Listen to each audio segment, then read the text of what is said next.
நம் அனைவருக்கும் தெரியும், இந்தியாவிலே அன்று தொடக்கம் இன்று வரை சிறுபான்மை இனத்தவர்களுக்காக பல அட்டூழியங்கள் இன்று வரை நடந்து கொண்டுதான் இருக்கிறது. அந்த வகையில் அண்மையில் 50 வருட பழமை வாய்ந்த ஹரியானாவிலே இருக்கக்கூடிய ஒரு பள்ளிவாசலை இந்த இந்துத்துவவாதிகள் என்ன செய்திருக்கிறார்கள், இடித்து தள்ளியிருக்கிறார்கள். அந்த காட்சி தான் இது.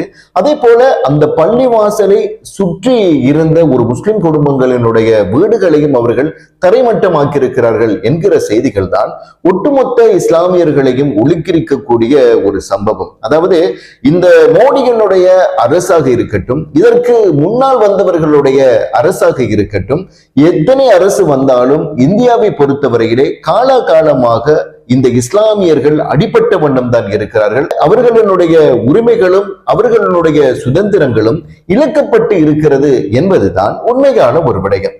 தேர்தல் காலங்கள் வருகிற போது நாங்கள் இஸ்லாமியர்களுக்காக பயணிக்கிறோம், இஸ்லாமியர்களுக்காக இருக்கிறோம் என்று கூறிக்கொள்ளுகிற அரசியல்வாதிகள் இவ்வாறான சம்பவத்தை எப்போதுமே தட்டி கேட்க மாட்டார்கள் என்பதுதான் உண்மையான ஒரு விடயம்.